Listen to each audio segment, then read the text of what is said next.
El 19 de noviembre del 2012, aproximadamente a las 6:30 de la tarde, un hombre llamado Mark Redwine se puso en contacto con la policía para reportar la desaparición de su hijo, Dylan. El chico de 13 años había volado desde Colorado Springs a la ciudad de Durango, en Colorado, Estados Unidos, para pasar Día de Acción de Gracias con él, parte de un acuerdo legal luego del divorcio de sus padres. Hasta donde se sabía, Dylan había llegado al aeropuerto el 18 de noviembre. Su padre lo había recogido, y tras hacer una pequeña parada en Walmart y McDonald's, se dirigieron al domicilio donde sería visto por última vez. De acuerdo con el padre, a la mañana siguiente había ido a hacer algunos encargos. Antes de salir, a eso de las 6:30 de la mañana, vio a Dylan dormido en el sofá de la sala. Cuando regresó, pasadas las 11 de la mañana, se encontró con la casa vacía. No estaban ni su hijo ni sus pertenencias. ¿Qué había pasado con Dylan? ¿Cómo fue que pasó del sofá de la sala a los carteles de búsqueda? Este es uno de los casos criminales más oscuros, mediáticos y escabrosos de las últimas décadas. Una muestra de la decadencia y los horrores que pueden germinar en las familias hasta hacerlas pedazos. Te doy la bienvenida a Viernes de Terror. Yo soy Enrique Treviño. Comencemos. Espero que te encuentres bien. Sea donde sea y sea lo que sea que estés haciendo, me da mucho gusto acompañarte en esta ocasión. El alcance de Viernes de Terror está creciendo de una forma que nunca me esperé, y por eso te agradezco a ti, como audiencia. Tú eres quien hace eso posible. Estoy seguro que te gustaría llevar el apoyo que me das al siguiente nivel, y hacerlo no podría ser más sencillo. Solo debes calificar este podcast con 5 estrellas y compartirlo en tus redes sociales. Con eso, impulsas el alcance de este proyecto más de lo que te imaginas. Si quieres estar al pendiente de mi contenido tanto para Spotify como otras plataformas, en la descripción te dejo los enlaces directos a mis perfiles de Instagram y TikTok. Espero verte por allá. Dylan Redwine nació el 6 de febrero de 1999 en Colorado Springs, donde vivía con su madre, Elaine, su padre Mark y su hermano mayor, Cody. La familia Redwine no era ni de lejos perfecta. Los padres llevaban años luchando por salvar su matrimonio, hasta 2007, cuando el divorcio se hizo oficial. En el juicio, Elaine ganó la custodia de ambos hijos, y los 3 se quedaron a vivir en Colorado Springs, mientras que Mark se mudaría a Vallecito, un pueblo cerca de Durango, a unas 6 horas en carro. Parte del acuerdo era que los niños pasaran con su padre la mitad de las festividades. Asimismo, madre e hijos recibían una pensión mensual extraída del sueldo de Mark. La ausencia de su padre no parecía perturbar en exceso a Corey o a Dylan. Si bien el proceso fue duro para todos, lo cierto es que nunca habían sido demasiado apegados a él. Mark siempre decía que esto se debía a la manipulación de Elaine, a quien acusaba de poner a los niños en su contra y de tener un serio problema con el alcohol. Hasta aquí no hay nada particularmente extraño o que pudiese darnos una pista del infierno que se avecinaba. Pero esto apenas empieza. Durante noviembre del año 2012, cuando Dylan tenía 13 años, el juzgado les comunicó que él había de pasar Día de Acción de Gracias en casa de su padre. Su hermano ya no estaba obligado a hacerlo porque era mayor de edad. Dylan no quería viajar a Vallecito, lo que devino en varias discusiones con su madre, quien le dejó en claro que eran órdenes del juez. Realmente no tenía opción. Luego de conversar, convenció a Dylan de que fuera con su padre, que todo terminaría antes de que pensara, declaración que se tornaría en una horrenda premonición. Como mencionamos al principio, Dylan abordaría un vuelo el 18 de noviembre, el cual se retrasó. La madre le notificó esto por teléfono a Mark, quien simplemente ignoró el mensaje. Ese aspecto del caso sería muy importante en el futuro. Durante todos los eventos, Elaine y Mark mantuvieron contacto por teléfono, conversaciones en las que el hombre siempre se mostró indiferente y a la defensiva. El día del vuelo de Dylan, Elaine mensajeó constantemente a Mark para confirmar si ya lo había recogido. Mark simplemente respondió, no apareció. Elaine, con una exasperante paciencia, tal vez conociendo las actitudes de su marido, le preguntó si con eso se refería a que el vuelo se había retrasado. A esto, Mark respondió con un seco, no lo sé. Suponemos que en algún momento Dylan, quien estuvo en constante contacto con su madre, le avisó que había llegado y se encontraba ya con su papá. Pues bien, cuando Mark vuelve de sus encargos el 19 de noviembre y no encuentra a Dylan en casa, no se alarma de inmediato. El chico le había dicho que tenía intenciones de buscar a unos amigos de la infancia mientras estaba ahí. Supuso entonces que se había ido con algún conocido, así que no le dio mucha importancia. Sin embargo, para las 2 de la tarde, Dylan no se había comunicado. Esto era extraño porque, como todo adolescente, siempre estaba con su teléfono y en comunicación con varios amigos y familiares. Mark comenzó entonces a llamarlo y a enviarle mensajes, pero no hubo respuesta. No fue sino hasta las 4:30 de la tarde que mensajeó a Elaine para preguntarle si ella sabía algo. La madre, sorprendida y preocupada, respondió que no. Elaine se puso en contacto con la policía de inmediato, cosa que, como sabemos, Mark no haría hasta el día siguiente. De cualquier manera, las autoridades fueron alertadas y la búsqueda comenzó. Elaine y Corey viajaron a Durango para participar. Varios vecinos y familiares se unieron también. Cabe hacer notar que durante todo esto, Elaine y Mark no tuvieron ningún contacto directo. Cada quien hacía lo suyo por separado. En entrevistas con la policía, Mark dijo que la mañana que vio a Dylan por última vez, estaba dormido con la televisión de la sala encendida, sintonizando Nickelodeon. Cuando la madre escuchó esto, supo que algo andaba mal. Hacía años que su hijo no veía ese canal. Comenzó a sospechar entonces que Mark estaba involucrado en la desaparición. El rostro de Dylan estaba en múltiples carteles por toda la ciudad. Se ofrecía una recompensa de más de $50,000 por información que ayudara a localizarlo. Un dato alarmante es que Dylan no había usado su teléfono desde las 9:37 de la noche del 18 de noviembre. Esto levantaba múltiples preguntas. ¿Por qué un chico que pasaba todo el tiempo con su teléfono de repente dejó de estar en línea? Si tenía planes de encontrarse con alguien, ¿por qué no había ningún registro de eso? Había conversaciones de Dylan con su madre. Desde el día que salió del aeropuerto, Elaine lo mensajeaba constantemente, y Dylan contestaba cada vez, pero de repente, las respuestas se detuvieron. Los días pasaban y seguía sin haber señal alguna de Dylan, pero otras cosas comenzaron a salir a la luz. En visitas anteriores, Mark se había negado a devolver a los niños el día acordado, generando severas disputas con Elaine. En esas ocasiones, la policía había tenido que intervenir para que Mark los dejara volver con su madre. Se sabría también que durante el juicio de divorcio, Mark había dicho que prefería matar a sus hijos antes que verlos en custodia de su exesposa. A pesar de todo esto y de que Elaine se lo había comunicado a la policía, no había ningún sospechoso. Para las autoridades, esto se trataba de un simple caso de un chico que escapó de casa. Esta teoría parecía apoyarse en el testimonio de un cartero conocido del vecindario, quien dijo haber visto a 2 chicos andar por ahí el día que Dylan desapareció, por lo que todos asumieron que debía tratarse de él.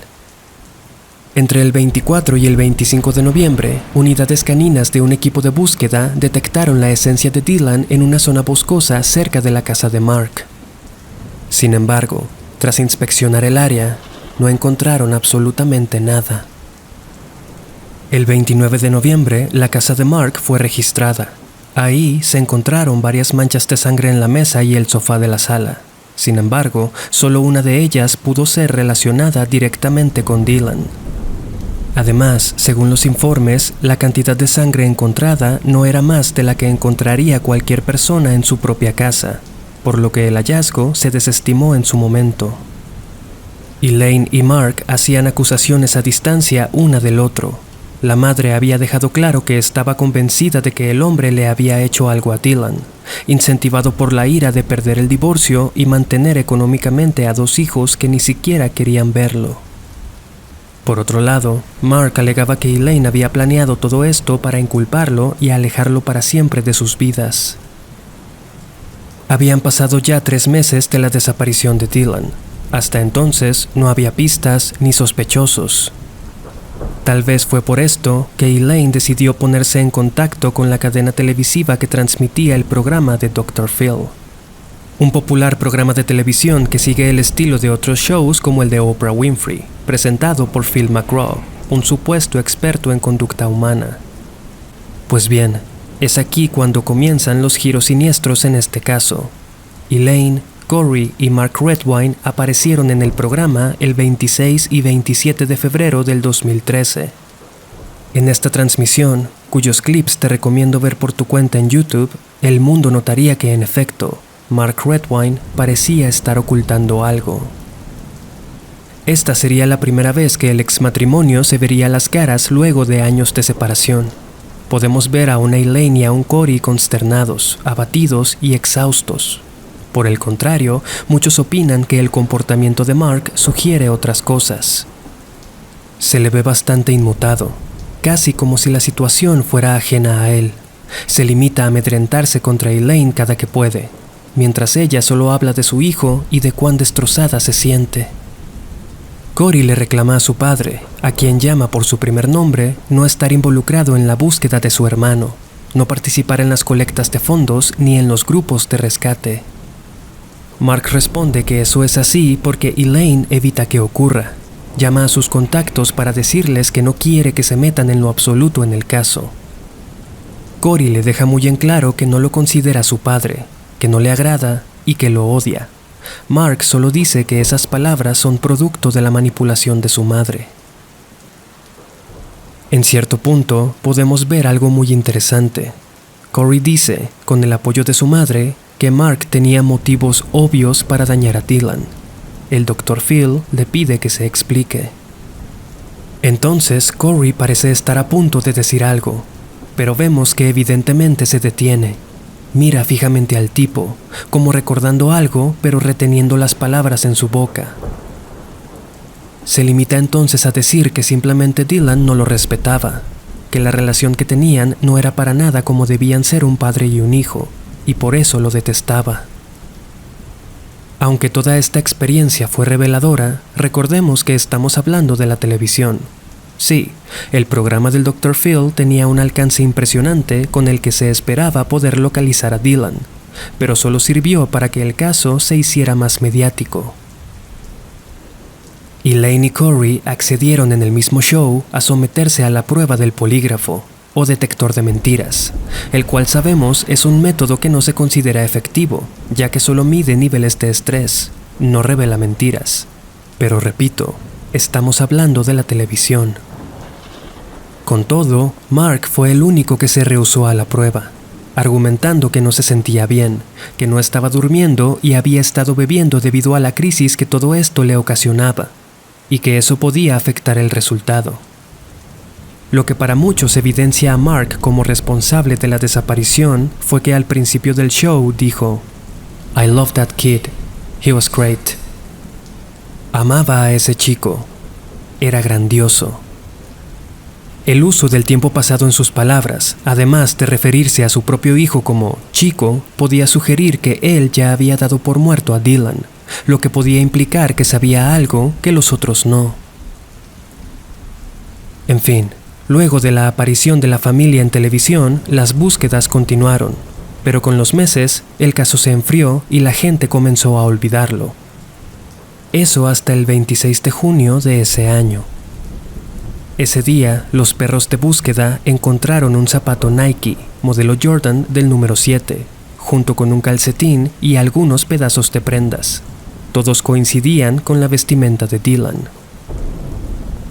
El hallazgo tuvo lugar en Middle Mountain Road, un lugar cerca de la casa de Mark, pero en una zona algo aislada y poco transitada de la montaña. Esparcidos por la zona, también se encontraron varios huesos. Las pruebas lo confirmaron. eran los huesos de Dylan. Sin embargo, faltaba el cráneo, lo que dificultaba precisar una causa de muerte. Algunas personas sugirieron que podía haberse tratado de animales salvajes, que en su coraje, Dylan se había alejado lo más que pudo y se adentró en la montaña hasta perderse, y eventualmente fue devorado por osos. Esto tendría sentido de no ser por dos cosas. 1.